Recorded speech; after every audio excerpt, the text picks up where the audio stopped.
Voilà, dans certaines familles, les diplômés restent sans emploi. La problématique est plutôt spirituelle, d'après Maître Destin Peya Ekibat, que je reçois ce matin pour vous. Bonjour Maître. Bonjour Madame la journaliste. Comment allez-vous? Moi, je veux bien. Justement, pour vous, le phénomène diplômé sans emploi résulte de la sorcellerie, de l'envoûtement, et vous proposez, pour casser cette malédiction, le retour vers les ancêtres. C'est bien cela et on vous écoute. Ok, merci beaucoup Madame, parce que nous sommes les Africains, il faut carrément aller tout droit comme ça. Donc en Afrique, on a nos choses à nous. On a nos choses à nous, ce qui revient à dire que dans la famille, vous êtes Africain, chaque famille a leur protection. A leur protection qui, depuis les aïeux, depuis les entités, depuis le passé. Maintenant, quand la personne quitte le village, il laisse sa famille, il vient ici en ville. Bon, arrivé là, il travaille. Maintenant, à cause de son travail, il fait des enfants, il trouve la femme. Maintenant, ils oublient souvent que nous sommes les Africains, nous sommes de la tradition. Maintenant, beaucoup de gens sont en train de pleurer quand je reçois les gens là-bas, Maître Peya, bon, nous, Macambouizo aussi, c'est-à-dire ça ne tient pas, toutes choses que nous sommes en train de faire, ça ne marche pas. Je dis voilà, maintenant vous avez regardé votre passé et ça, je dis qu'il faut carrément dire ça aux gens qui sont en Afrique. Parce que moi-même, Maître Peya, je suis praticien de la naissance depuis mon enfance, je suis grandi toujours avec mon grand-père. Et mon grand-père m'enseignait toujours des choses là. Parce que quand on amène une personne de chez moi, après la consultation, je regarde. Après l'autre là, je fais l'envoûtement. Quand il y a l'envoûtement, il y a des envoûtements. Quand je te désenvoûte, après, carrément, je te protège. Et si ça ne marche pas, s'il y a des choses, ce qu'on appelle le marmite spirituel, le marmite de la sorcellerie. Et c'est là où j'enlève ça, on brûle ça et puis on casse ça, ou bien des fétiches qui sont fermés quelque part. Donc je n'ai pas le temps d'aller chez vous. Et je prends ça avec ta prière et ma concentration, mes dimensions, et je fais sortir ça, on brûle ça, afin qu'on puisse, soit si c'était dans la famille, ou bien de toi, on casse ça, on brûle ça, et puis ta vie revient un peu libérée. Voilà, parlons de vous-même. Vous aviez commencé à travailler à partir de quel âge? Dans la tradition, non, je suis né avec le grand-père, lui-même, il était... Non, à travailler d'une manière légale, peut-être à la fonction publique et tout, parce que là, on parle des diplômés sans emploi. Moi, oui. Je n'ai pas de temps de travail, je vais travailler pour qui? On va me payer combien? Donc, vous êtes entrepreneur à la base? C'est ça que je dis. Et vous avez commencé à entreprendre depuis quel âge? Mais c'est ça que je dis, depuis l'enfance. Depuis l'enfance? Oui, j'ai déjà connu l'argent, parce que si tu me donnes 100 000, je vais faire quoi avec ça? D'accord. Est-ce qu'il y a y a-t-il des conditions à respecter pour que ce que vous proposez ait de l'efficacité? Oh non, pour moi, je ne vois pas. Parce que mon grand-père, j'avais demandé la question là. Que non, si on fait la protection à une personne, il faut carrément on interdit beaucoup de choses.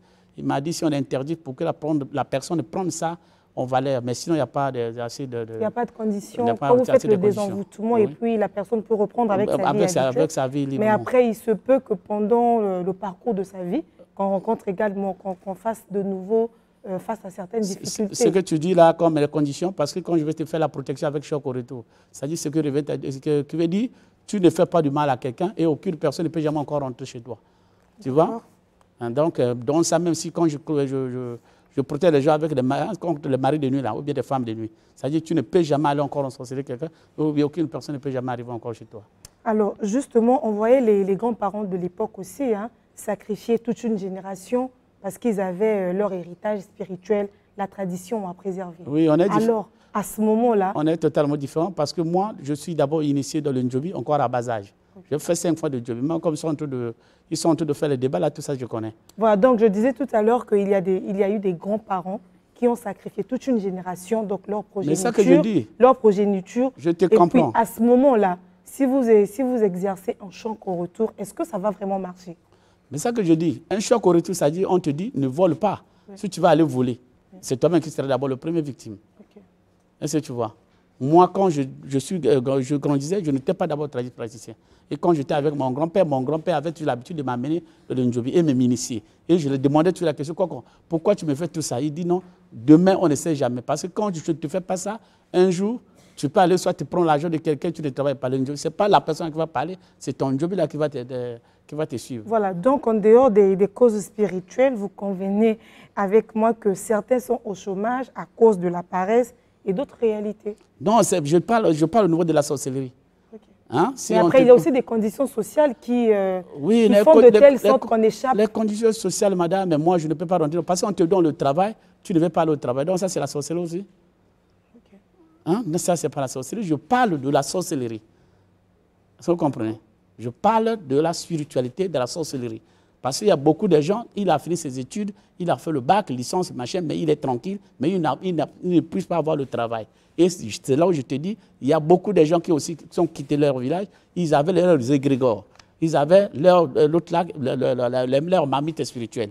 Et c'était des fois activé par un grand-père ou bien une grande-maman. Maintenant, dans ça, quand la personne est morte, les choses là ne sont plus importantes. Et ça devient maintenant la négativité.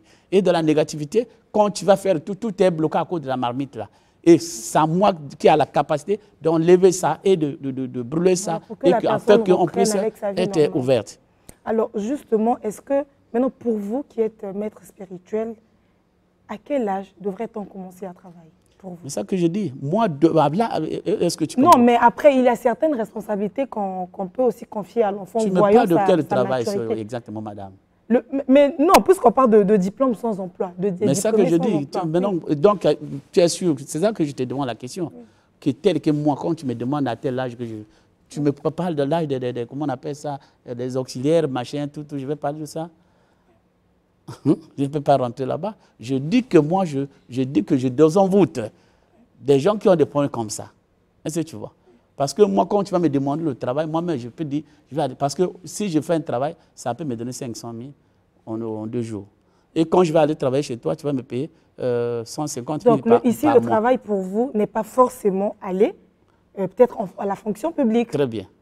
Voilà. Oui. OK. Voilà, donc c'est un peu ça. Et je dis toujours que celui qui a besoin de moi, je donne mes coordonnées. Et il m'appelle. Si, mon numéro, le plus 242, c'est 06 666 06 666 06 encore 08 à la fin. Et 06 666 06 08 à la fin.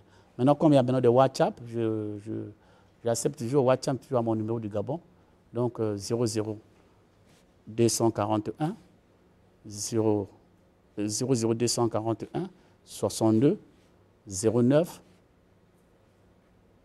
19 63.